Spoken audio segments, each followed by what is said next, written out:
Well, you've been on once, now you're on again, and guess what? We're changing the format, and we're going to do a Pee Wee's Playhouse version of Out of the Blank podcast, where we have certain synonyms, certain antonyms, and certain words that'll trigger an alarm. And if you trigger the perfect word, I would say, you get a special prize. Dude, is it a reach around from Pee Wee? Is it? I can't tell if you're referencing what he did and got arrested for when you say the word reach around, or are you just No. trying to talk about a Yeah, double entendre?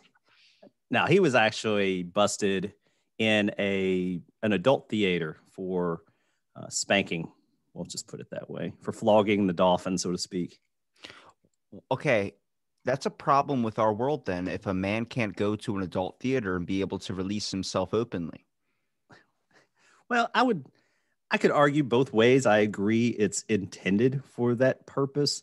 Still probably not very sanitary. Uh, that said, I believe he was targeted for the most part. So there were plenty of other people doing it, but they saw Mr. Paul Rubens, Pee Wee's real name, and he was pleasuring himself to whatever was on the screen at the time. And there you go. That's why I have my biggest theory about Mr. Rogers is like, imagine that you're the family guy, like you're this person that's on television known to be a sponsor or star for children. Uh-huh. Then you have this whole entire idea. Like people think of you like he's the good, wholesome family man. It's like, in my mind, that's why you would go to a place like that. That's why you Yeah. would have all this pent up aggression. Like you see how everybody complains about the priests in the Vatican doing all this nasty. I'm like, because they're suppressed. I worked at a hotel. We had our whole entire hotel, like 4 floors, were rented out for nothing but priests and nothing but like pastures and stuff like this. And they were all very, very like heavily drinking. Like, I mean, bottles of Jack and everything in all their refrigerators. And I was like, Shit. makes sense. You can't have Yeah. sex. You can't do all these types of things. It makes sense they would have a new avenue to go to. So if you're a wholesome host of a wonderful show, such as let's take Whack Brackets, for instance, Yes, let's do that. you have this beautiful platform where you can toss out the most outrageous shit if you want to. But imagine if it was a family show where you had Oh, to stay God. by these guidelines and you had to be this, like, little kids would tune in every Saturday or whenever you release your episodes on this certain time of day, and you would have all these kids adoring you. Then you would have to live this lie of a life where you would just want to search for all the crevices and nasty things all over the scoundrels of the universe or all over the world, trying to find a way to release yourself. And then when you get caught, they target you. Like Pee Wee was targeted specifically. Now, I don't know the whole thing. When you say adult theater, are we just talking about rated R movies? Or are we talking about like pornos? I am pretty sure it was pornography. So don't. Okay, that's like going to Vegas and then complaining that you're seeing people in scantily clothed women. Like, you understand that's the whole aspect of Vegas. It's the Sin City for a reason. Like the whole like gambling's legal. Sex is basically on the borderline legal. I mean, brothel houses and stuff of that sort. Yeah, I really didn't agree with Pee Wee taking the fall for that. Again, I would probably avoid said activity even if I were in the mood and were suppressed, just because I'm not a germaphobe, but there are certain germs I prefer not to share with other people. And the germs that would probably be exchanged at said adult theater would definitely be those type of germs. But I agree, if I were repressed to a point of frustration, I would have to let it out somewhere. And again, that is specifically what that theater was there to do. So damning Pee Wee for activity that other people were openly involved in, I do believe that's not fair to him. Well, it's like, imagine being suppressed for so long. It's got to come out somewhere. Either you're going to an adult theater, or you're playing fucking solitaire on your computer. Like, it's it's very, very rough. But if you look at like what is in an adult theater, germ wise, that's not in a regular theater. Both the floors are sticky. One might be from the butter that they put on the popcorn or something like that, and the other one might be from a Sure. type of fluid that is, released after a certain activity. But at the same Yeah. time, it's probably the same amount of germs. Yeah, it's not even, I think that is the thing about germs. It's not so much the filth of the germ. Don't get me wrong. There are certain germs that are filthier than others. But what is secreted during activity, as we were mentioning, is probably not filthy as much as it is gross. And even though it would be worse, don't get me wrong, if someone were to walk outside and then take and walk through all the seats with their shoes, you're probably acquiring dirtier germs than what he's going to do in the actual seat. However, our bodies are accustomed to those germs, as well as when I have to reach down for my popcorn, I don't want to think about all the other activity that has taken place in the chair, in the chairs around me, et cetera, et cetera. Well, it's like going to Vegas, for instance. Like they have the peep show rooms where it's just like Mhm. these blacked out rooms where people just, play with themselves while they watch women through like a mirror or something like that. And it's like, but would you question the aspect that that exists? Or are you questioning where you're living? Because I'm like, where the fuck can you find an adult theater? Like, first of all, I don't know any Good town. point. I don't know the population of that town. I'm like, first of all, if you're moving to a town and you're like, oh my God, they have this PB Herman got arrested at the adult theater. It's like you're living in a town with an adult theater. What do you expect people to do? It's an avenue for you to go to. It's like when you go to Vegas, when you see the peep show rooms, you're not complaining about, but we strictly limit that to Vegas. We don't have it like in Colorado. We don't have it in Right. Baltimore. We don't have it in any of these things. There's not these rooms because sex is stigmatized. And I'm like, fucking let people release their inner freak. We have porno shops, for God's sakes. Nobody even questions. Like, millions and whatever, hundreds and thousands of porns are being created every single year. Like, you're not jacking off to every porn. It's not happening, but it's Right. still being new content being pushed out because everyone does it, but then they stigmatize it so much. Like, and they teach you about sex in school. It's like, it's this thing you're supposed to find with the woman you love. I'm like, I'm pretty sure people just do it just to do it. And that's just an inherent need in all of us. Yeah, I agree. And I don't know if you've seen the show The Deuce, The deuce. a limited run on HBO. Actually, I think it was about 3 seasons. It's a really good show. I'm not generally a James Franco fan, but he was the star in this. It is written by, I forget his name. I think his last name's Simon, but the same guy that wrote The Wire, if you're familiar with The Wire. And I think it's David Simon. Regardless, it's a very well written show about the early 70s in New York. And like you were mentioning, where would you find an adult theater? I'm not even sure those exist regularly anymore, but they were a very common thing, particularly in New York City in the 70s. I don't know where Pee Wee was caught, and I'm going to make an assumption it wasn't the 70s. I'm sure it was probably the 90s, but maybe the 2000s. But as we know, it takes a long time for society and especially societal norms in a location to change. So I'm sure that that's why we were seeing adult theaters in New York, because they existed there and then didn't exist. I don't know the number of adult theaters now, but admittedly, I've never really seen an adult theater. I've never been into. I've never tried to find one. Uh, Much like peep shows, I see shows like The Shield where people are going into scummy bathrooms and finding glory holes, which is about the most disgusting thing you could ever think of, in my opinion. You don't know what's on the other side, buddy. So, with that said, I think just it's almost better. I think this is what you're getting at, and I agree 100% with. And this kind of wraps up the Pee Wee, or we can keep talking about it. Is that there are activities people want to partake in.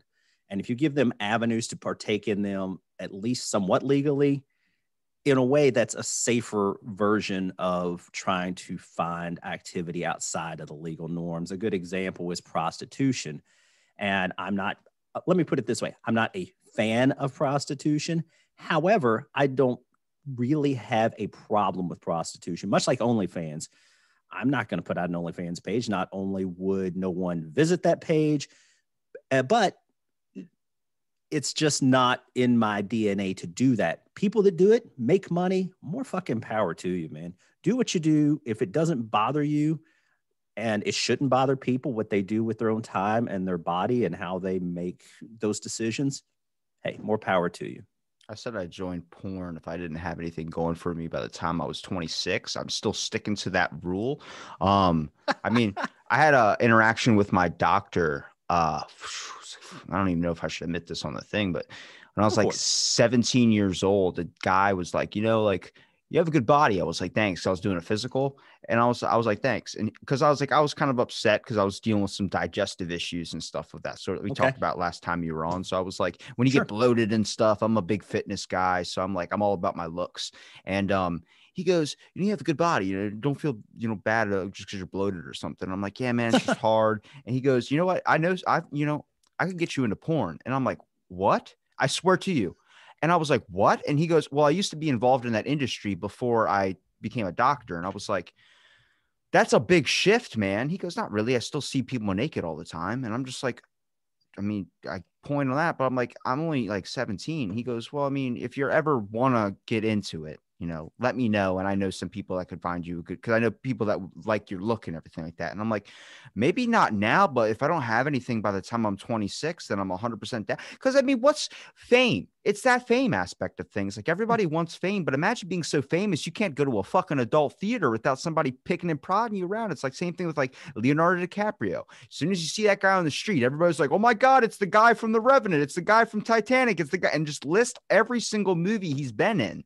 And it's like, imagine that. You can't go out, get a bowl of clam chowder at a nice restaurant because some person's like, oh my God, it's Mike from Whack Brack. It might be fun the first month, but then after a while, you're like, bro, I'm just trying to eat with my family. Like I heard Joe Rogan talk about, he goes, I was out to eat and somebody came up to me. And usually I'm like, yeah, cool. We could take pictures afterwards. But this guy, like I had my daughter on my lap and this guy was shoving a camera in my face, asking for autographs, asking for a picture. And he's like, I'm with my daughter. And the guy goes, it's okay. I'll wait.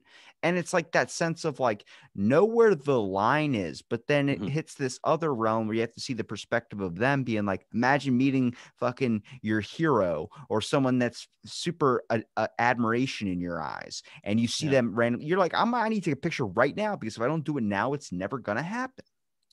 Yeah, I think maybe I'm different than most people on this. I'm going to agree with you 100% first off on what you were saying about fame. I've always said, and I've staying by this, I've said this since I was a kid, is I don't want to be the guy. I want to be the guy behind the guy. And I'll give you a great example is a famous musician. I would rather be the record executive when I can go anywhere and nobody gives a shit about me and I'm still making big points on the fucking album or the way things used to be. Nowadays with Spotify, it's probably different, but that was always my example is I don't want people to know who the fuck I am. Again, I know your example was Whack Brackets, but if it got to the point that that was a famous thing, I would probably quit doing it. If it got so famous that I couldn't do anything anymore, that's exhausting to me. Is my privacy, as you know, and we've talked about this regularly during this kind of quarantine-ish, lockdown-ish, this podcast and these kind of interactions have been the fuel to help keep me from probably being depressed. Depressive tendencies run in my family, and sometimes I get down. I think everybody gets down. There's no shame in that either. But it gives me kind of that motivation. But if it got to the point that it affected, especially my family or my ability to go privately and do my thing, just to go to the grocery store and pick up groceries, that would be exhausting. I would not enjoy that at all. Yeah, like people taking pictures of you at like organic foods or something like that. Like you're trying to, get a star fruit or something. Nobody ever gets a star fruit. That's why I picked it. But imagine picking up a star fruit and some dude's just snapping photos of you. I mean, like, I get it because like kind of when you sign up to do anything that's creating content, you're automatically kind of opening up that door for, your privacy to be a little bit more open. But like to a level of fame of like, I mean, I always reference this example, but Rob Lowe, for instance, when he was on TV way back in the day, he talked about how, like, why would you want fame? Because back in the day, his show was the eighth rated show on network. And I think there were only a total of 8 channels at the time. 8 channels, not like 800 like we have now. There was only 8 channels. Right. He had over I think it was 8 million or 10 million people watching his show, and it was known as the lowest rated show. And then if you look at today's now, right, Big Bang was one of the top hits and it didn't even hit 1 million. It's just you see how it all changes and stuff like that. But I mean, is it better to be famous back in the day? Is it better to be famous now? And for famous for what? Would you want to be? For some reason in our society, celebrities have a better or more attractive version of fame than other jobs. For instance, the guy who made the Eater machine, nobody even talks about that. You even know what the Eater machine is? Do not. News to me. Dude, you heard about it probably in like 2009 when it was coming out. It was this machine, an AI robot that would fight like in wars. It would battle people, but you know what its fuel source was? Dead bodies. No. It would really. It would eat dead bodies. Would take the remains of a person that it killed, and it would put it like lift it up with a claw and put it on its back, and it was a wood chipper on its back, and it would use it as fuel. So it was going to be these AI robot machines that would go in. It was called EATR, which is like ergonomic advanced technology robotics or something like that. That was going to be these war machines. Yeah. Imagine being famous for something like that. Or anything throughout history. You know, we look at like old school, like presidents and stuff. It's like, that's a level of fame, or I don't even think you want that fame, specifically talking about the example with Trump or Biden or something like that. But the aspect of like fame, man, that word, depending on whatever you're doing, like you could won a Nobel Prize. And guess what? Probably people won't even remember your name. Like, who can name all 46 presidents? I bet you there's a bunch of people that can't do it, but people could tell you every single episode or whoever was involved in a Kim Kardashian episode. And I'm like, that just shows me like there's some things wrong with us a little bit, where it's like, that's more attractive, the Celebrity Apprentice or whatever, than it is to find out, you know, who stopped cancer or who's fighting or who's doing this. You know what I mean? No, you're not wrong. And that's one thing I still, even to this day, don't quite understand is people being enamored with celebrity to begin with. It's not something that I've ever. I enjoy shows. Don't get me wrong. I enjoy watching, etc. But as far as the actors, the actresses, I like seeing them in other shows. But I don't think that I would necessarily care if I saw a celebrity. I think this is just me being me. I put myself in their shoes and will be like, they wouldn't want me to bother them. And like, I wouldn't want people just to come up and bother me if I was out with my family. And probably the only time I've approached anyone, I wouldn't even call the guy a celebrity, is within the last 5 years. Peter Case was playing, and he's a great musician, writes great music, not really well known, but he was playing, opening for bigger bands. And he was just standing there watching the other band. So I went up to him and said, "Hey man, love your music." But that's about the level of interaction I think that I would want to have with any type of celebrity, regardless of their scope. Because a numbers guy, again, you know, I have a math degree. I love to throw that out, but it's not that impressive. But the one thing I am actually pretty good at with math is understanding scope and size and numbers. I've been working with them so long in my job and with simulations, et cetera, et cetera. And my thinking would be, like you were saying with Rob Lowe, 10 million people watch. Let's say a lot of those people really don't like the show, or they're just kind of passing interest. And then you have some people that are grossly fanatical, and some people that still, he's got millions of people that know him. And if they saw him, they might go up to him. Next thing you know, he's at a restaurant, and then another guy and another guy. It's just a numbers game. If one person knew me and came up and interrupted me and my family, I'd be like, okay, cool, man. I appreciate you. That's cool. And I'm going to get back to this. But if it happened every time I went out, that's just exhausting. And it's a numbers game. I wouldn't want to bother other people. So I'm not that important. Rob Lowe, to use your example, he don't give a fuck who I am. He don't need to know anything about my life. So why would I tell him anything? I don't need his autograph. What's that going to do for me? Yeah. See, but that just depends. I mean, like, how many people, like, if you look at the eyes of like trying to be a famous person and trying to, you know, a bunch of people going up to you, for you, it's very memorable because that's your famous person. That's the person that you adore the most. But to them, they don't know who you are. It's like, I see so many people go like, oh, he didn't respond to this. He didn't respond to that. I'm like, I tweeted at Elon Musk as a joke saying, can I just have $1 million just to have $1 million? You know what? The percentage of my brain that thought was going to respond to him, 0.01. The rest of it was like, he's got so many people tweeting at him on a daily basis. You know, he's got so many other things. I'm not even an iron in his fire. And it's like, I saw, forgot where it was, either it wasn't news. I think it was like a Facebook video or something, but some dude was like made a video to some famous person, was crying about how they never responded back to his letters that he sent. And I'm like, because you're not the only rock in the pond here. Like there's a billion other fish in the sea that are trying to reach at this person, just trying to grasp and trying their best way to make a splash or something.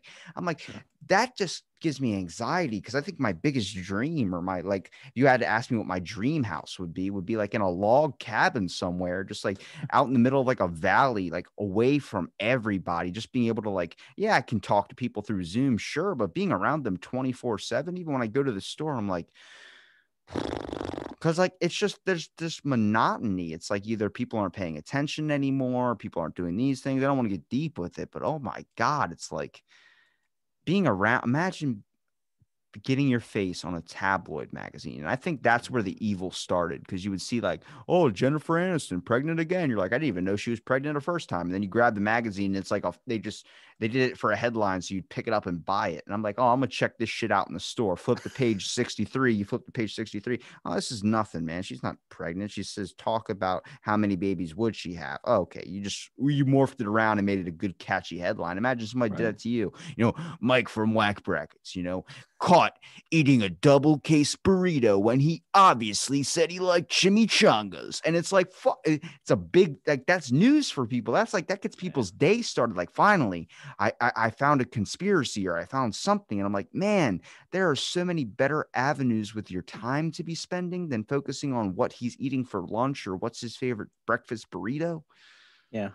Yeah. I agree with you there. And I think to kind of expand on it even more is that, not to get, and I won't get too political because I don't like politics. I don't like talking about politics. They're fun. Exhausting. They're fun. They're exhausting. They're awesome. And Dr. Seuss's politics. I just saw that when they canceled his books, and I was laughing because, like, come on, man. Green Eggs and Ham. It was the Dr. Seuss publisher that did it. So it's his right.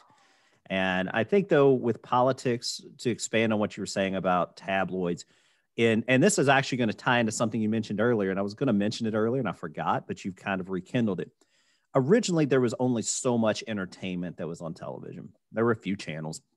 There weren't these crazy news cycles. People at the 6 o'clock news watched the local news, they watched the regional news, and that was pretty much extent of their news. The 11 o'clock news, it wasn't exhausting. As news continued and cable permeated, news sources became available 24/7. And only so much news happens during the day. Only so much interesting news happens during the day. Nobody gives a shit about something in America. No offense. Nobody gives a shit about what happened over in Malaysia. It's probably interesting to Malaysian people who shouldn't give a shit about what happens in America. It's just the way it works. But they need to fill that time. And the best way they could fill that time was with politics, because politics changes daily. You can only talk so much about Rob Lowe or Jennifer Aniston and how pregnant she is, and create so many fabricated stories. But when you have the availability of politicians and they have to make decisions constantly, easy to take the other side and make them look villainous, or take their side and make them look heroic. And then you get this rift between people who lean one way or lean the other way. And then suddenly you vilified people that are probably, I'm sure some of them are awful human beings. Some of them not nearly as bad as people make them out to be. And back to the tabloids aren't as popular as they used to be in the 80s, because people have this entertainment source from other places that they can fill their life with. And I do believe in ways politicians have become our new celebrities. You have the minor celebrities, and then some celebrities you don't know why they're as famous as they are, usually because they look good or they were caught doing something stupid when they were kids. And then it's exhausting. Again, politics in general, I don't mind talking from an overarching idea about politics. We all have our political views. Like I mentioned to my wife the other day, political views are kind of like assholes, is that everybody has one, but you don't want to go digging in other people's because you're not going to like what you find.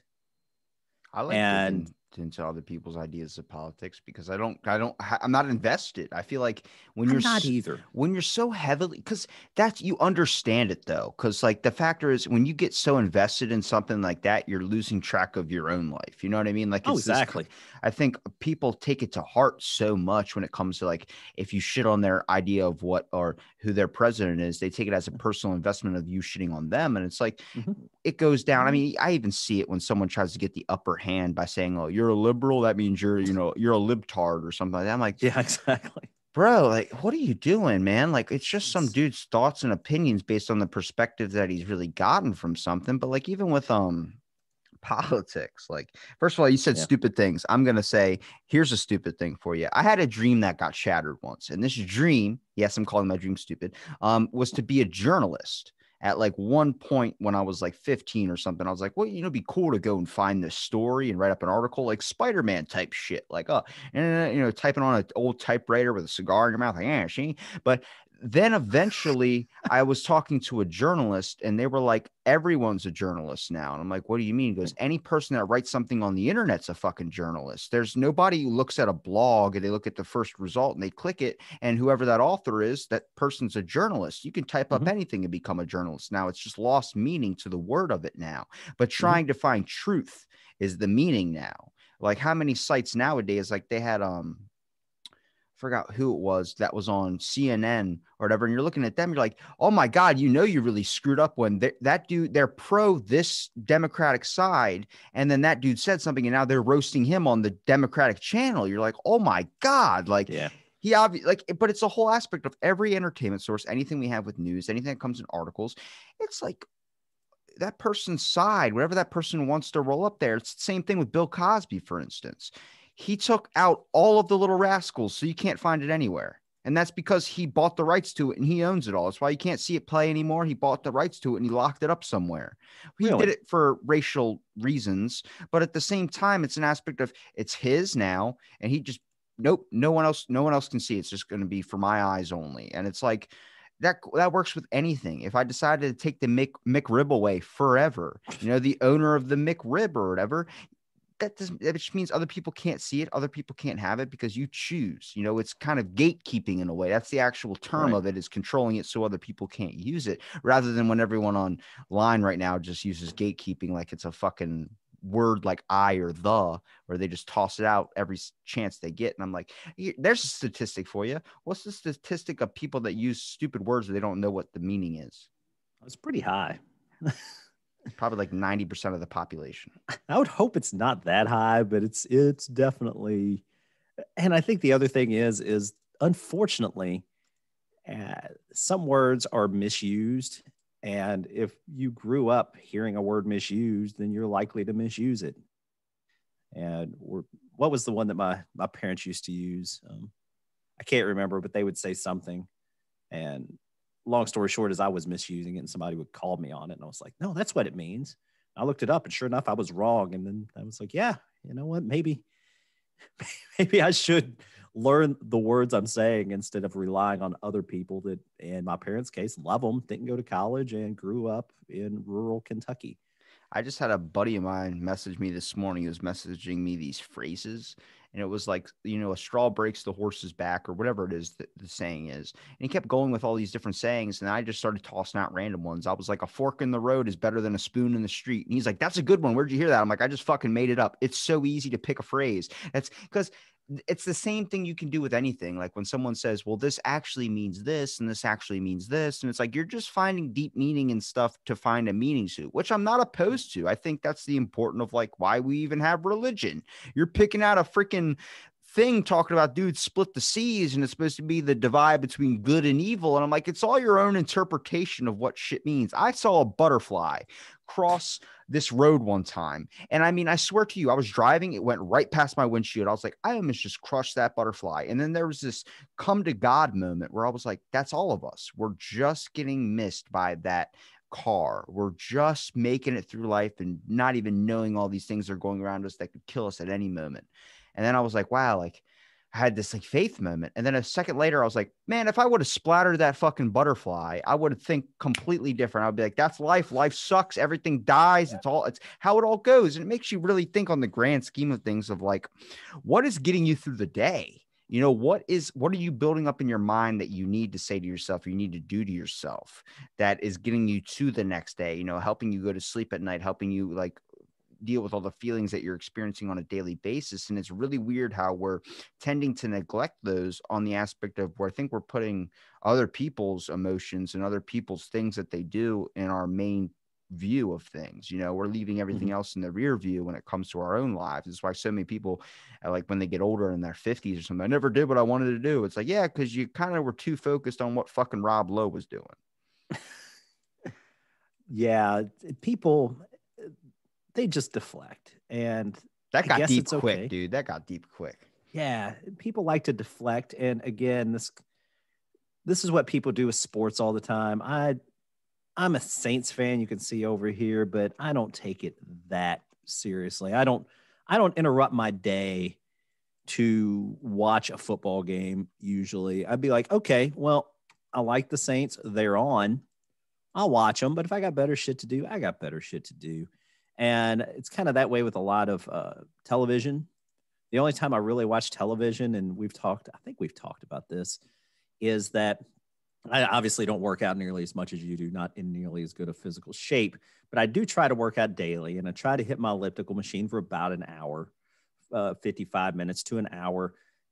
It at least keeps me in some form of physical condition that is better than if I didn't do it. And to do that, the way I motivate myself is that I pick television series and I'll watch a series or shows. I'm not a big movie guy, but I love an extended series. And the only time I'll watch it is when I'm working out. So it's motivation for me to work out. That's about the only time it gives me a reason. Hey, I've got this to watch. I'm really getting into the show. I'm looking forward to tomorrow, looking forward to my workout. It's great. It's a good circle. But if I didn't have the workout, to me, just sitting around watching TV for extended periods of time is, for any reason, for sports, for movies, I think, I've probably got a mild form of ADHD, and it's too boring for me. And I would rather keep my mind going and that's part of the reason why I think I started writing games and things, was that I had nothing else to do with my time. And people were like, let's watch football. Let's do this. Let's go to a basketball game. I'm like, let's go to the movies. I'm like, that just sounds horrible to me. I would rather engage my mind than just sit on the sidelines and let other people engage it for me. I remember they released something, I think it was probably last year. It was about Mark Wahlberg's schedule. There was like this big trend of people wanting to do what Mark Wahlberg's schedule was. And his schedule, have you ever heard his schedule? No, I think he tried to blind a minority at one time, though. The guy from Action Actions told me that. Yeah, Mark Wahlberg, not a good dude. We actually dug into that on an episode of my show. Look it up afterwards. I can't remember the exact reason, but yeah, he has some racist tendencies and has done some pretty shitty things. So don't do everything. Why is everybody giving Mel Gibson shit? Like, I watched a movie the other day with Mel Gibson in it called what is it, Boss Level? Now have you ever seen? He has Boss said Level some pretty before? racist shit too, and he's not done as bad as shit as Mark Wahlberg. I'll put it that way. But Mel Gibson deserves some of the shit he gets, but at the same time, he deserves it on a personal level, not on an acting level. Remove that if he's a great actor. Let the man fucking act. And if you don't like it, don't watch the show. I don't fucking care. But at the same time, I'm not going to stop him from acting. Well, I'm about to say, because I watched Boss Level, and he's really good in that movie. Like, he's a talented. I don't know if you ever seen Boss Level. It's on Hulu now. It's new. It's about a guy that he keeps dying. Like, people are trying to assassinate him, kill him, and he keeps dying. So he has to keep trying to survive and make it to the ending and stop this dying. It's like Groundhog Day, but rated R. But he's in it. It's very, very good. I'm a big fan of Mel Gibson. People are like, but you support what I'm like, I don't. He even apologized for it. But Mark Wahlberg, first of all, did not know he was a bad guy, but his schedule is insane. So his schedule is like, he wakes up every day at 4 a.m. He does a 45-minute prayer before he starts his day. Then he has his breakfast number one. Then he works out. He works out like 3 times a day and has like 4 different prayer breaks, and then also gets to filming and acting, all this stuff. And he's usually in bed by like 7:30 p.m. or 8 p.m. and he wakes back up at 4 or whatever in the morning. My schedule is, people are like, we're trying to follow that. They're like, it's so hard, but this is how to be successful. It's like whenever you look at like a successful picture on Instagram, it says 5 ways to be successful. It says 1, get to bed on time, get up early or whatever, start a morning workout, or, make sure you have your breakfast. It's all these like crazy ideas and steps to get. I'm like, I do all that shit and I'm not successful in the slightest. But Mark Wahlberg's schedule, I do way more than that guy does. I get up at 2 a.m., work out. Then I'm doing this and I'm doing something else. I'm always constantly doing something. I have at least a 3-hour break of sleep. That's if I want that. I'm just giving myself that time because I'm an insomniac. So I don't, like you were saying with ADHD, I can't just be sitting and doing something. I cannot do one thing without trying to do something else on the aspect. Okay. It's not that I need to slow down. It's the aspect of in my mind, there might be a lot of time in the world, but there is a aspect of how productive I can be. Like some people Sure. that stay inside their house playing video games all day. I couldn't do that just because it's No. like, I get it if you don't want to leave your house and you're just feeling it, but I need to do something Yeah. beneficial. If it's reaching out for guests for the podcast, if it's studying something, if it's listening to a podcast, I'm freaking watching TV in my room with an earbud in my ear, listening to stuff that I'm going to be talking about probably on a future podcast episode. So Right. I need to be doing something that's going to be productive, that's going to be doing something into whatever I feel like I should be doing rather than I'm just going to spend the day sleeping. I'm like, I couldn't do that. Like that, No. I give those people credit if you can sit down and just sleep all freaking day. Yeah. That sounds awful on so many layers because, again, I'm not an insomniac, but I probably pull in 6 hours sleep a night. I don't sleep much more than that. So I sleep less than probably the average person, but I sleep obviously more than you do. But, and is that the first thing I do when I wake up is a lot of people want to dick around first thing in the morning. I usually just flip over my computer. I'm like, this fucking, I'm as well been documented.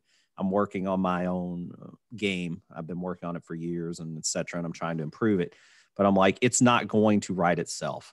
For every minute I sit here and don't do something, that's a minute I could have spent working on progressing something for myself, for my family. And that's just the way I think. So I'm very much not a dick around, don't do anything. And like you said, I am a bit jealous of people like that because I would love to sit and watch a movie and walk out of it and after 2 hours and be completely enthralled. And I do think part of that, when I'm watching a movie, for instance, I'll sit there during the movie, my mind's wandering, I'm missing shit that's going on in the movie. I just don't enjoy having other people tell me how to use my brain.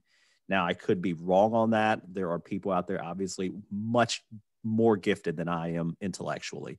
And I probably would benefit from learning, not through movies, but probably through reading, which I don't do nearly enough of, or listening to more educational podcasts instead of podcasts like Whack Brackets. But I don't do that. And that is a fault of mine. But at least I'm not filling whatever hole in my brain with other people's thoughts and other people's idea of what entertainment should be. The word educational, I'm not a fan of. Only Okay. because I think it labels to everyone's mind to say like it has to teach you something of like educational sources, which would be like something about history or like the basic literal topics, reading and all these things. I'm like, fucking Whack Brackets is educational. Like But just something yeah. somebody tosses out a story, like you said, about the guy that told you about Mark Wahlberg, for instance. Mm-hmm. That's Yeah. education to me. That's news. That's something. I mean, I was listening Yeah. to a podcast and the guy was talking about there's this big trend. I remember researching about like you don't want to experience hypertension if you work out so much. It's basically like, you need a lot of liquids and stuff to recover from it. You're fatigued all the time. Your joints don't work. Your muscles don't work anymore because you're just overall stressed to the extreme. It's like if you're pulling back a rubber band, eventually it's going to lose its elasticity. Really? Some dude was talking about, he goes, yeah, people toss out this theory of adrenal fatigue. And I'm like, adrenal fatigue, what's that? And it's like, apparently you use so much of your adrenaline stores in your glands that you exhaust your glands to the point you can't activate adrenaline anymore. So I looked it up.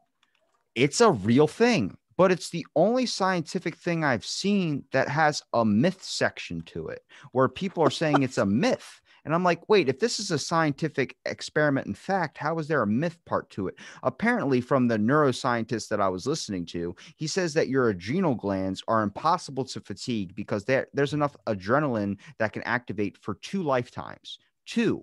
Because of the amount, first of all, if we know about adrenaline, it makes you stronger, makes you faster, makes everything kind of more like John Wick style, like being able to shoot people, whatever the hell you want to talk about, anger, whatever. But apparently, because it causes so much stress that it's like a very, very tough gland. So the idea of getting adrenal fatigue doesn't really work. And I was listening, I was like, that's fascinating because like, I guess it would depend on the person too. It's why there's a myth section to it. Some people that might have small adrenal glands that might experience fatigue, but then he said something else that boggled my mind. Everybody, I think, during this pandemic, for instance, vitamin D companies or whatever the hell it is that are selling those supplements probably got an increase in sales, much like the toilet paper companies, only on the aspect of like the whole coronavirus. To protect yourself, you got to boost your immune system, make sure you're getting enough vitamin D. Well, apparently, like, you know how they always say if you're stressed out, you can get sick quicker? Oh, yeah. That's not entirely true. Okay. Yeah, that doesn't surprise me. I know one of the myths, of course, and I still get on to my parents about this, is being cold makes you sick. You probably caught a cold from going outside in the cold without a shirt on. I'm like, you know what? Shit I believed when I was a kid. And after a while, I was like, that doesn't make any fucking sense. And sure enough, it's just bullshit. And people believe what they want to believe. And I know there are varying opinions, not to bring the coronavirus into it, but even about the coronavirus and the effectiveness of vaccines, et cetera, et cetera. And, you know, we'd probably all be dead if we didn't vaccinate ourselves from other, I guess smallpox was a terrible one. And regardless, yeah, there are people that think vaccines don't work at all, period. They don't vaccinate their kids. And more power to you. I do understand. Again, there have been terrible atrocities performed on people accidentally and purposely through medication that didn't do either what it was intended or what it was said to do. However, vaccines by and large should be, especially those embraced by the medical community. Admittedly, again, they make mistakes, et cetera, but it just gets weird when they're telling you which ones to take, like which one's more effective than the other one. I'm like, how do they fucking know? I was talking to my wife about that today. I was reading somebody was saying, don't take the Johnson & Johnson. It's less effective. I'm like, when did you get your fucking degree in biology and chemistry, you jackhole?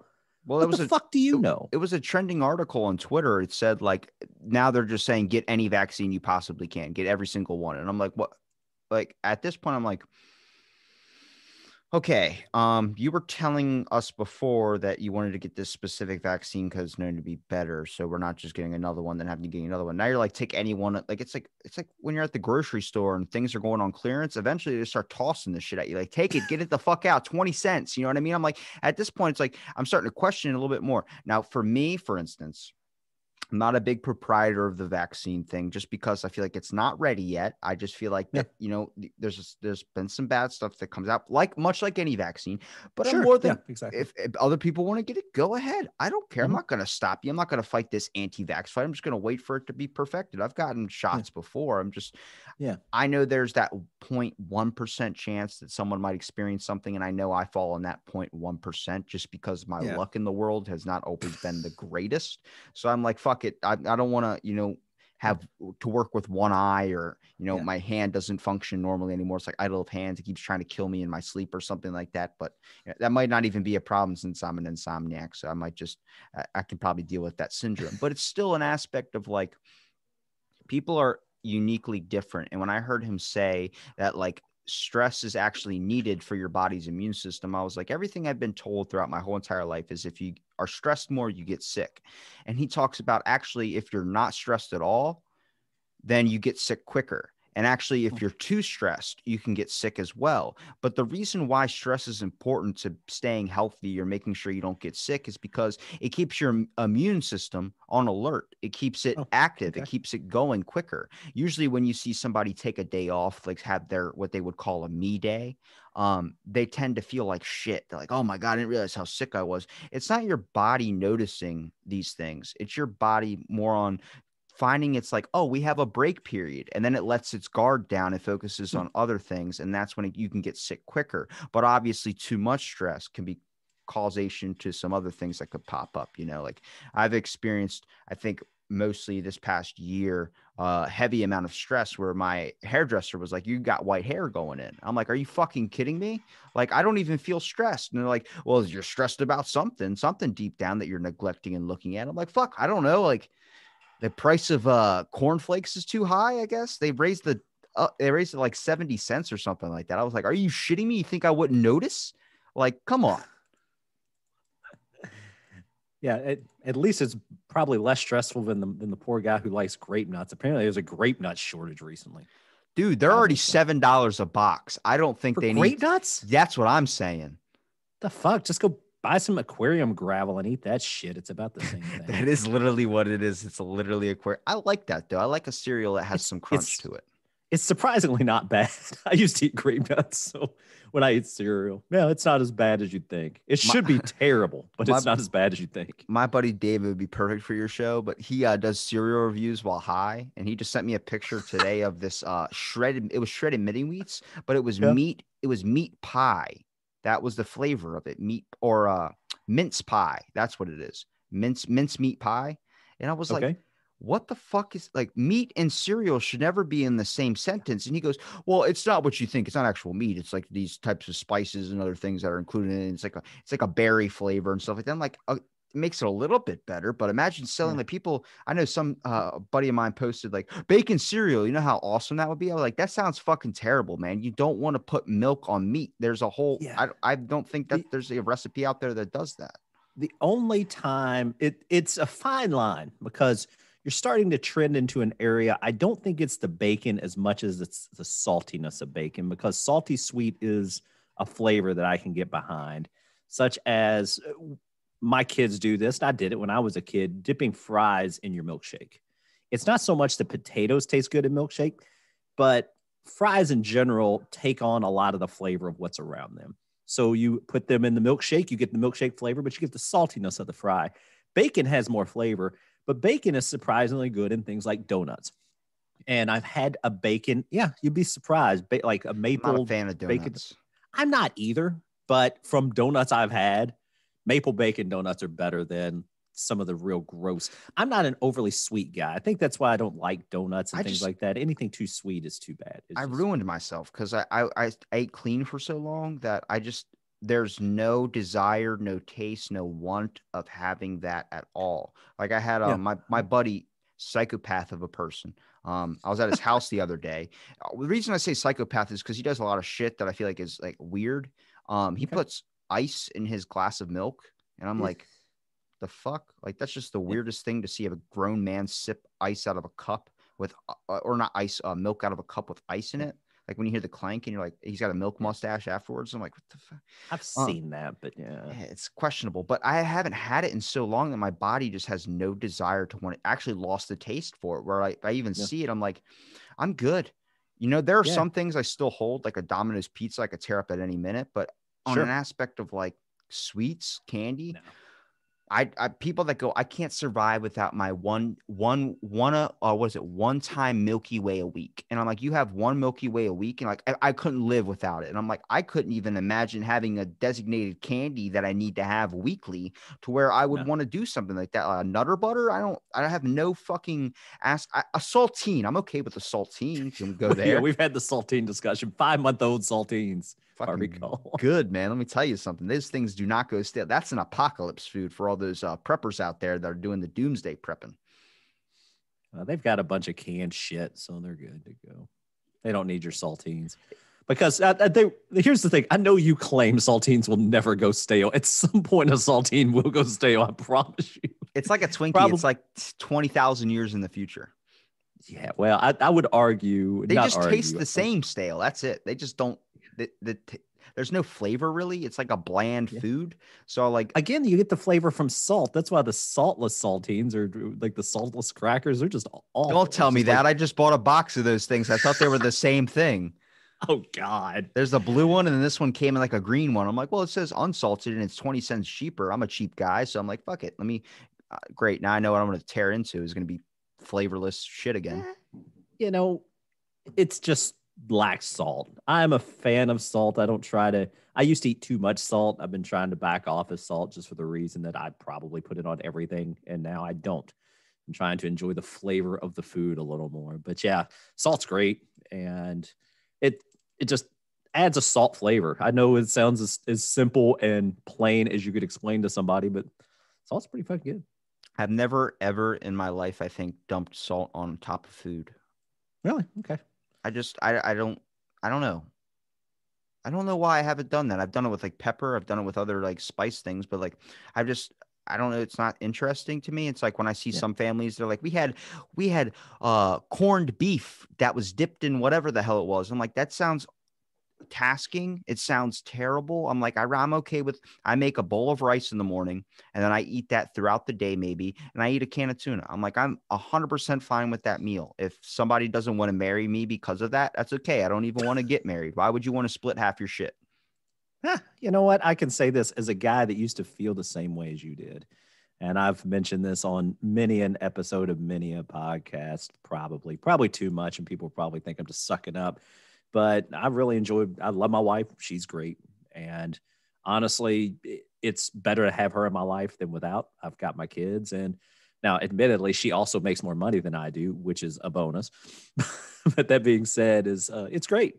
And when I was 25, 27, I'd have been like, fuck that. I don't want any part. But really is, this goes to people that are in relationships, even back in high school when people would just roll through relationships constantly. They'd be like, oh, this is my favorite person now. And then 3 weeks later, like, I hate them. I can't stand their guts.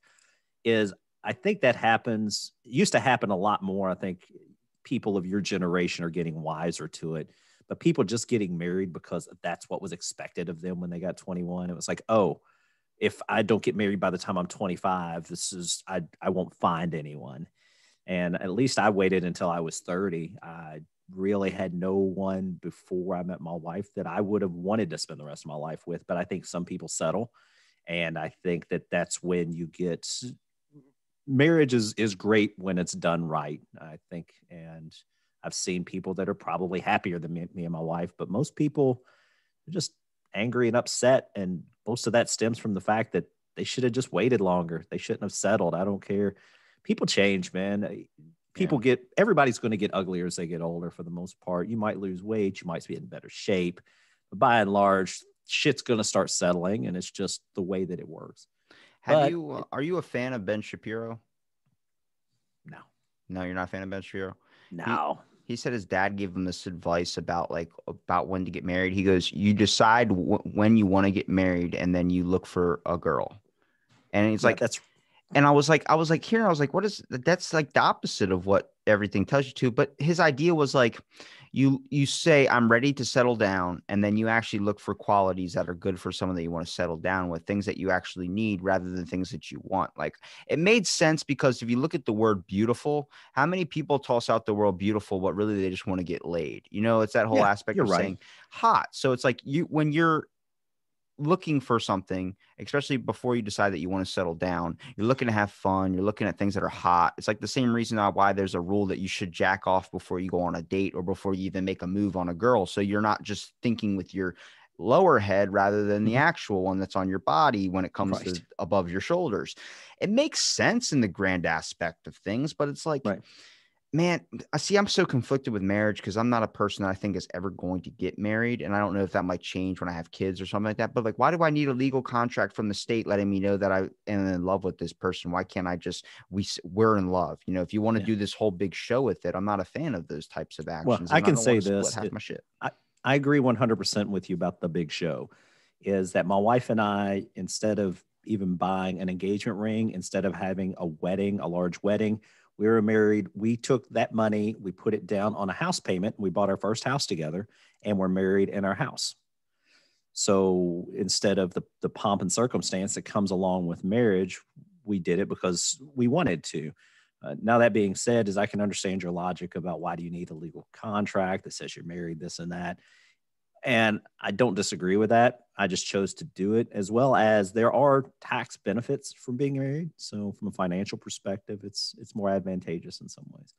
But I do agree with the whole, why do you need a contract? It's just something I chose to do. And it felt right. I mean, it just seemed like the right thing to do. I won't say let me put it this way. It's not the right thing to do even from societal. It's just more like, I was happy enough. And like you're mentioning with Ben Shapiro, he said, now's the time to find a woman. You don't have to worry about attractiveness. You don't have to worry. You need to look what you're looking for. And the truth is you shouldn't be looking for specific qualities. Let me rephrase that. you should have qualities that you're looking for in people, but you shouldn't try to necessarily say, this is what I'm looking for, this, and this, because again, like we were talking about being educated, you don't even know what you don't know until you get to know someone. They may have the qualities you think are perfect, and then you find out their other qualities are shit. And that takes time and that takes effort. That's not something you can learn overnight. That's not something you can learn sometimes in months. It takes time. And that's the beautiful part about finding someone you love. I knew my wife before we started dating, so I kind of already knew who she was. And it was very much a situation. Yeah, I've seen, I know her personally. I'm attracted to her. I know she's a hard worker. She checks all the boxes, but I've seen other girls and dated girls that checked all the boxes too. And then once I got to know her, it became wow, not only does she have this and this, but she has this, this, and this. And I wouldn't have even thought about that. I wouldn't have been looking for those attributes. So you can't just go shopping for a wife. You can't treat it like saltines in the store. You have to be a little more open to what life throws at you. And again, the advice I would give you or anyone that hasn't gotten married or has gotten married and is unhappy and has gotten a divorce, et cetera, is just don't settle. Don't think it's the right time. If you're feeling like you are now that you don't want to ever get married, or you're dating someone and it doesn't feel right, don't do it. I would never push anyone to marriage or staying in a relationship that's a poor relationship. It's not going to end well. Take it from a guy whose parents had been married for over 50 years and probably should have gotten divorced before they ever had kids. It's not the prettiest scene. So that would be my advice. Not that anybody's waiting for my advice, but there you go. I think it hits this aspect of like what you were saying about like it's like kind of like a disguise that people have, and then eventually when you move in with them, you start figuring out like, oh my god, this person was nothing like they were for the longest time. It's like that's the best explanation of me I've ever gotten, was that I'm not a good person, I'm not a bad person, I'm just Robbie. Like you have to experience me, and it's because I don't play it up. If I see somebody I'm attracted to, I don't play this cool routine and go just to get on dates or something. That act like me. If you do not like that, then I'm sorry. Then it's fine. I'm not going to be upset if you don't want to date me. That's 100% fine.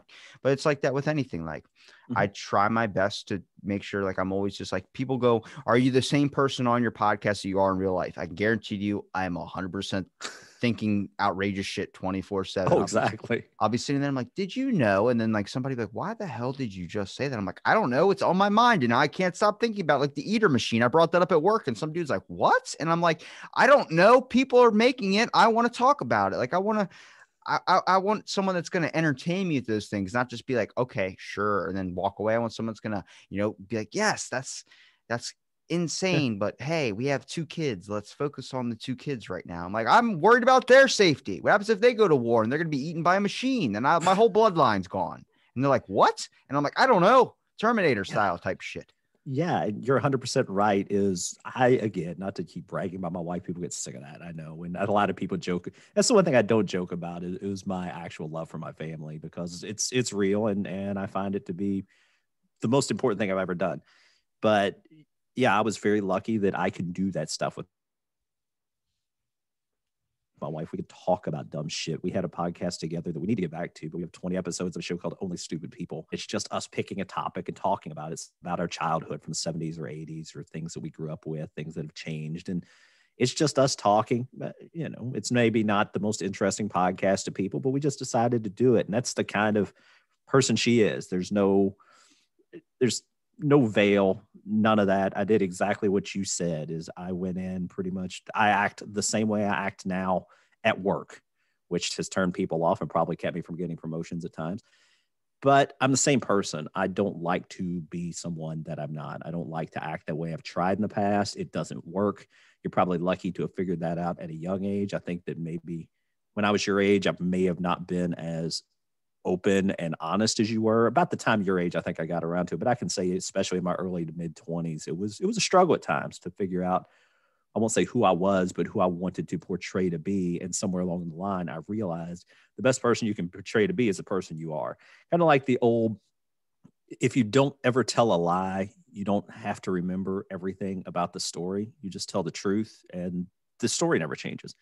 And that's kind of the way that I try to approach life now. Is there's no reason to tell lies. There's no reason to act like I'm who I'm not. I'm just going to act like me. And if I was lucky enough, and I was, to find someone that likes me for me, so to speak, then that's exactly the way it should be. You convinced me, Mikey. I'm going to find a nice elderly lady that's going to take care of me. Hey, nothing wrong with, hey, if she's rich. So what I'm saying, why would you cut yourself off from driving in a McLaren every time you want? Why would you not take that option? Like, look, if she just needs one thing once a month or once a year, whatever, I'm okay with biting the sword and taking the fall. Like, I could see, people always go, well, I don't want to have sex with an old lady to get a McLaren. It's like, you don't have to, just make her happy. Hugh Hefner, you know how many of those chicks wanted to bang Hugh Hefner towards the end of his days? I guarantee you it was fucking zero. They were playing TikTok on their phones, probably trying to like, I can't wait to get this once he dies. And he's just like walking in the room like, what do you have to talk about with a 90-year-old man or 80 whatever year old man when you're like 20 and you have, you're busty? What do you have to talk about besides, sexual things? But even then you're like, what are you going to be able to do to him that is not going to kill him? Like at that point, you're going to have a heart attack. Or at this point, what hasn't been done before? That is especially the thing with Hugh Hefner, is he has been through so many women. It's not like one suddenly walks through the door and it's like, she's the one, and you're 75. She's doing things I've never seen. Shit, Hugh Hefner's seen it all. If you go in thinking you're going to give him something he hasn't had, you're just a fucking idiot. So rest in peace to the main baller himself. He is a baller. I will give him that. He rebuilt the Hollywood sign twice. He did? Yeah. It fell down in like 1990 something, and then he rebuilt it recently when it got really, really damaged. Or before he died, he rebuilt it. Oh, okay. News to me. Yeah, Larry Flynt is like the off-brand Hugh Hefner, though. I do respect. I thought you were tossing out Larry Bird. I was like, oh my God. Larry Bird. No. Larry Bird has no game. That man used to eat. I've heard this. You may have heard this. When he was on the road, he liked cake. And what he would do is he would order wedding cake and pretty much eat a whole wedding cake by himself. And they were like, why did you eat wedding cake? And he said, well, if I just ordered a cake or bought one, it's just a cake. But this way, that they're baking it and making it to be good. They're really putting the effort into it. So he used to eat wedding cake quite regularly on the road, I believe. Is there a special food that you would want every single day and you wouldn't get sick of? Probably Mexican food. I think I could eat Mexican food. We talked about that last time, but I mean, like, I love Mexican food. What about a special treat? Like a special meal that you would have once a day. You don't have to eat the whole thing. You can have just a little bit of it, but something you would never get sick of that you would always enjoy that people might find maybe weird. No, there is, at least right now, I eat one almost every morning, but I never get sick of it. And sometimes if I have never gotten sick of it, is just a nice peanut butter protein bar. So I'm a fan of peanut butter. And yeah, I think that I could eat a spoonful of peanut butter every day and be just fine with it. I've never gotten sick of peanut butter. Almond butter is even better, but it's a little pricey. So sometimes I just go to the peanut variety when I run out of the almond butter. But yeah, some kind of like nut butter. I think that would be it. What about you? I don't trust a butter or a peanut butter that has like oil in it and you have to shake it up or stir it around. That's too much work. I'm fine with a Jif. But if I had to choose a food, man, I don't know, because my grandpa has a really good style. He's eaten for the past like 40 years every single night. I think it's like, God damn it, what's that? Raisinets. He eats a box of Raisinets every single day for the past 40 years. That's just his night tradition. I'm like, don't you ever get sick of eating Raisinets? He goes, no. I'm like, okay. Yeah. Well, then I'm like, you could pick any food you want, but that's not the healthiest for you. And he goes, yeah, but if I can't live without Raisinets, then what's the point of living? And I'm like, strong man. I'd have to probably say, I don't know, because man, I recently started looking back at like all the ice cream I used to have as a kid, and dude, fish food, man, I could eat a whole pint in one sitting. Like I thought that was normal. People are like, you ate the whole pint. I'm like, isn't that what you're supposed to? That's why it comes in such a small container. Like, no, that's enough for like a couple of servings. And I'm like, man, if they make if they make calories, no calories, I will fucking tear down a thing of Ben and Jerry's every single day for the rest of my days. I don't think I would go with the ice cream as much. Again, I'm not a big sweets guy. I do love peanut butter. I'm just a Mexican food guy. If it was, and I know that sounds gratuitous, but and I don't know why. I think it's the flavors, the tomatillo sauce. It's cumin. What's that? It's Is cumin. it cumin? Yeah. Okay. Is that what causes it? If I you don't put know. the cumin on, like I used to put it on my salads, because once you're eating clean for so long, you just learn your spice cabinet. Okay, sure. Cumin, it makes it taste like Taco Bell. Like I was eating it and I was like, oh my Really? God, it tastes exactly like Taco Bell. I went to Taco Bell and I asked them, I was like, what is in the meat that you're soaked? Like it's soaked in water, soaked in all these other types of things. I'm like, but what is the spice that you're putting on it? They go cumin. And I'm like, Okay. whoa. So if you sniff cumin, if you just like take a quick whiff to smell what it is, I guess it Mhm. smells exactly like you would get a Taco 12 pack or something.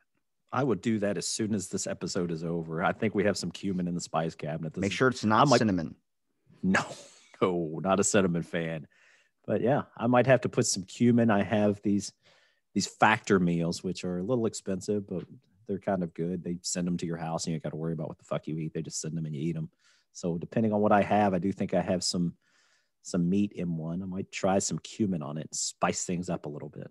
One day they're going to do a scientific study on a food that you can eat one bit of it and you could live the whole entire day off that one thing. And I think it's going to be saltines, because like I eat relatively low, and I'm telling you, a saltine can fill you up. I think because like I tried this yesterday. So like I don't know if it's because I'm still kind of going through like the grieving process or something, Mhm. but I've eaten like I think 2 protein shakes in 3 days. That's it, like nothing else. I'm just not hungry. I'm not needing any food. I'm not like just like the other day I went the whole day without eating, and that was just because like if I got hungry, I just did something and then it just went away. Like I wasn't actually Yeah. hungry. I was more like now my body actually needs food. Like I know it does, even though I'm not Mm. feeling it. So I had to like force a shakedown. But it's like I feel like people need relatively lower than what you think it is. I think you Yeah. need a smaller amount, but everyone sees the option that's on the plate and their brain goes, well, I got to finish it. And it's like same thing with Mm-hmm. a bag of chips. You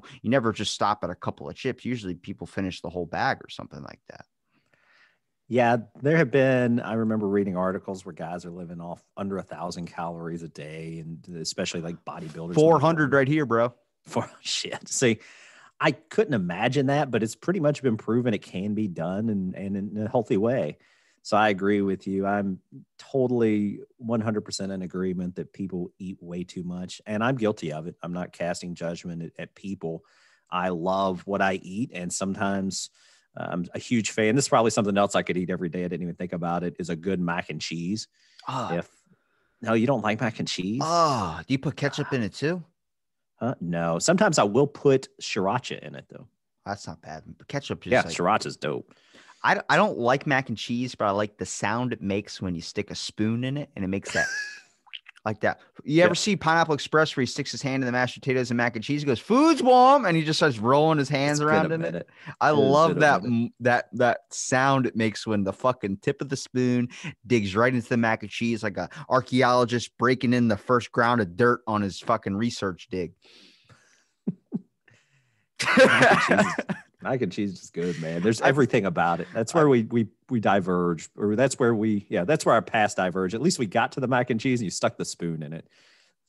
I just that and hamburger helper. I'm like, I don't get it. I don't get it, but that's okay. Yeah, I'm not a huge fan of hamburger helpers, so to speak. That being said, I have lately been making, I won't say my own hamburger helper, but a better version of what hamburger helper is. Hamburger helper in and of itself is gross. It's just noodles, and then you have this little powder shit that you throw in, and you throw in uncooked meat, and it sounds grody. But I actually make my mac and cheese the way I like it, and then I fry up some beef, and I put chili powder in the beef, and so I have kind of a chili mac, and it's really good. And put green onions in it, put some sour cream in it. It's solid. I was just about to say to you, I want. I pictured you when you said that when you're giving me these recipes or whatever you're talking about the process of cooking this wonderful mac and cheese. I started thinking of Mayor De Blasio from New York when he's like, "Come back, I'll cook for you." Like he's telling people to come back to him to cook for him and shit like that. I'm like, oh my god.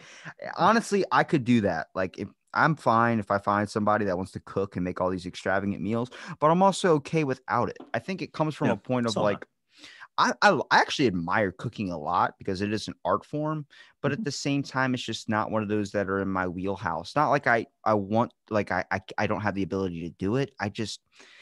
I have no want to do it. Like when somebody says they got to throw something in a crock pot for like 4 hours, and I'm like, that sounds fucking exhausting. Like, can I just have it now? And they're like, no, it's going to be ready in about 3 hours. And I'm like, that's like, even on Thanksgiving, if the food's not made for me and as soon as I arrive, it's not there, then I'm like, I'm fucking fine eating these Twizzlers. So like, but it's Thanksgiving. And I'm like, and I'm eating Twizzlers. Are we not understanding the communication aspect here?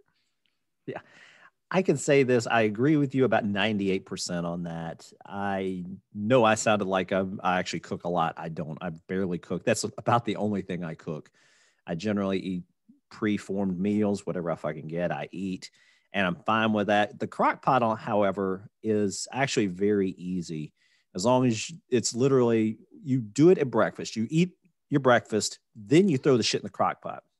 That way, it's ready at lunch or dinner. It's ready when you want it. Now, if you stick stuff in a crock pot and have to wait for it, yeah, that's savage. I wouldn't do that. But you just plan ahead. Throw the shit in the crock pot right after breakfast, and then 3, 4 hours, 6 hours, depending on what you're cooking. You got something, you don't have to worry about it. Then it is ready when you want it, and then you can eat it. That sounds tasking, but you know what doesn't sound tasking that's weird is I like to meal prep by putting my food in containers, but I That do does not sound like tasky. anything that comes to recipes. Like I have it like having opening up my, fridge, seeing the container, grabbing it, and then eating it right there. I'm fine with that. But man, putting it in a crock pot, like you slice up the carrots and shit when you're Oh making God, no. stew and put it Yeah, in there. the thing is, most of the shit I throw in a crock pot is very basic. I'll tell you some of the crock pot shit we do is sometimes we will make our pork roast and you slide the little pork roast out of the package. He's kind of gross and he comes out kind of like squeezing icing on a cake. It comes out of there and then plops in there. And then you throw usually like a thing of tomato soup and a thing of cream of mushroom soup and let it cook for 6 hours or whatever. And it's fine. Then you have some mashed potatoes on the side and you fucking have the gravy and the pork roast. And it's a real easy meal. Similar with chicken. I've got like a chicken chili meal. You open up a, and not really salsa, but it's like a green pepper and tomato mix. You throw that in there. You throw some chicken in there. I forget what else you throw in there, but cream cheese or sour Oh, cream. Oh, cream cheese. her. Cream cheese is surprisingly not as cream cheesy when you use it in Just recipes. cheese in general, even like the I string love cheese. cheese. I used to love cheese as a kid, but like I have someone in my house that eats blue cheese all the time. And as soon Ugh. as they open it up and I smell it, I'm like, how are you even able to go through with the bite? It's like it's not making sense to me. But when you were explaining the process of it all, I was thinking of when I was a kid. And I remember the first time I went to my buddy's house and you realize that people eat differently in different homes, like different style cuisines. And I Yeah. remember I was sitting down and they pulled out like this like fucking thing that you had like light on fire and shit. And I was like, what Oh yeah. God do you all worship? Like it's like this whole different thing you didn't even know was out there. Like people are eating tacos for dinner. People, and that's a normal thing when that's a Yeah. certain night in some other people's households. Like tonight's gonna be taco night. You're like, my buddy has that every single fucking night. Why are and then they have steak on a certain night, but we have that every single night. And I'm like, oh man, what house do I chose my friends by the meals that they had. That's why I don't have any friends. But now, my parents, again, Eastern Kentucky, we ate a bunch of shit like meatloaf. And I used to constantly eat when I was a kid. And I joke about this, but it's true. Again, the education you don't have is dangerous. Is constantly, we grew up thinking things like bologna and hot dogs were relatively healthy. So we ate a lot of bologna sandwiches, a lot of hot dogs, a lot of meatloaf. Everything was spiced with either butter or salt or pepper. The spice cabinet was barren. It was just literally Eastern Kentucky, bland ass. The way you flavor things, you just add more butter and salt to it primarily. And if you want to get spicy, you throw a little pepper in it. So yeah, everything was just bland as fuck. You know why that you ate a lot of bologna and hot dogs as a kid, and you know why back in the day that was like a main thing that people didn't know was unhealthy? I have no idea. I would like you to tell me. Because it was a aspect of poverty. they were trying to sell low budget meats and a lot of meats that wouldn't sell. So they were telling you that it was like, hey, there's this awesome meat out there and it's cheaper. It's half the price, but they weren't telling you how unhealthy it was. So then families were buying it thinking that, oh, it's just like ham and it might be a different flavor, but it's just sustainable as a ham sandwich. And now we're so health conscious that society has looked at everything like we got this is a slice of ham is 25 calories and 5 grams of protein. And then you get Black Forest ham, which goes into 30 calories and 5 grams or 6 grams of protein.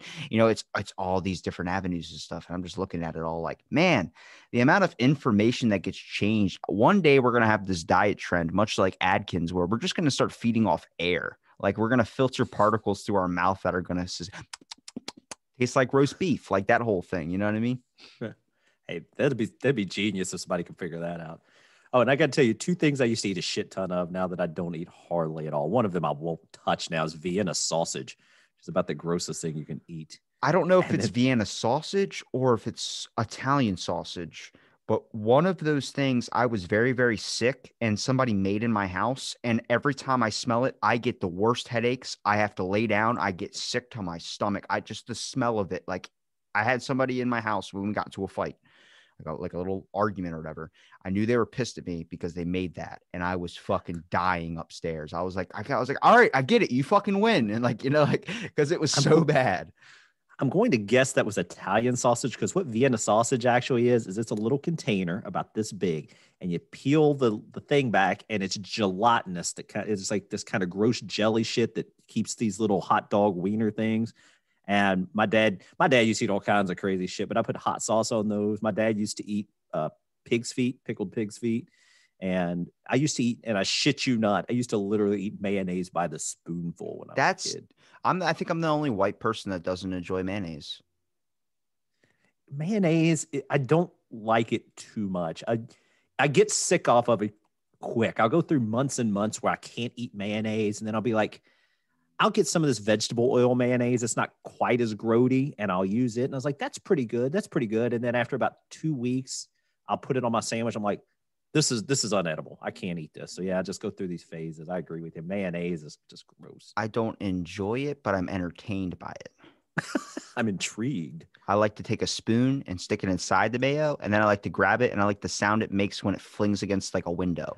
But I do not want to sound eat that. guy. You know I love it. I tell you, I can feed off the sound. That's my entertainment. That's my food. That's my sustenance. Like whenever I hear like there are foods out there I will not eat at all, but I love the sound they make. Like when you're talking about the Vienna sausage where it's like this jello, all I could think of was taking it and just slamming it up against the door and seeing the whole splatter and the pop noise. Well, it's not like aspic. It's not. Have you seen those? This is a thing that was back in the 70s that was really big. Is people used to put food inside of unflavored gelatin? Yeah, all the time, like a stapler and stuff. It's not quite that bad.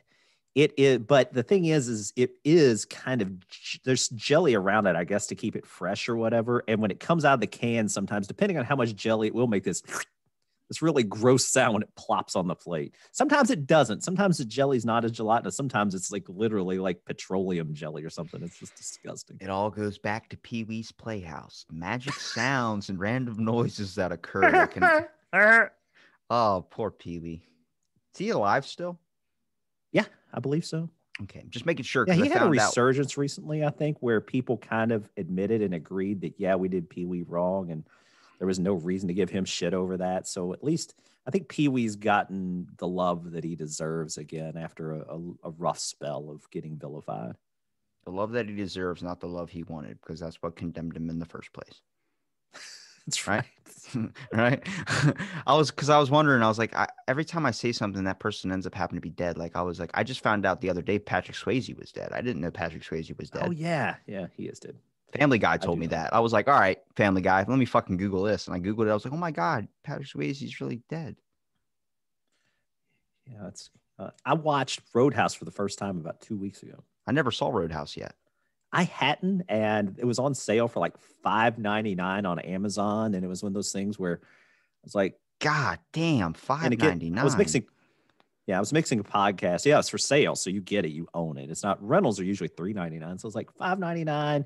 I was mixing a podcast, kind of half watching it. I had my earphone on one ear like this and was kind of watching it. And I saw enough to realize it was terrible. Where he rips the guy's throat out, apparently. What's that? He rips the guy's throat out. He does. It's pretty dope. Okay. It's like John Wick, but like a low budget John Wick. Yeah, dime store John Wick. Time store John Wick. I like that. I think that's that probably if I was going to be a level of fame, I'd want people to like, I like the idea of being the working man's Tom Holland. Not handsome like the actual like Tom Holland, but you look a lot like him. Good call. Working class Tom Holland. Yeah. The people's Tom Holland. Yeah, I look like somebody. I look like somebody took Mark Ruffalo and like put him through a meat grinder or something. I don't you have like a better version of Mark Ruffalo. His eyes are very, very weird. He has Buscemi eyes. Does he?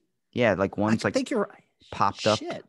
You're kind of right. I guess I never noticed that. It's like when you see a fish get the bends and their eyes pop out. That's like kind of what Steve Buscemi kind of looks like. But he's a really nice guy, so I don't want to shit on him too hard.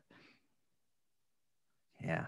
I don't know anything about him. So if you want to transfer over the conversation to Jerry Seinfeld, I'm more than happy to berate the hell out of that man. I don't know anything about, like I said, I really don't keep up with stars too much. I didn't know dick about Mark Wahlberg until I had the guys from Action on. So yeah, I learn everything I know from other people in regards to entertainment. So yeah, if you want to talk about Jerry Seinfeld, I will let you partake, but I will be a casual listener.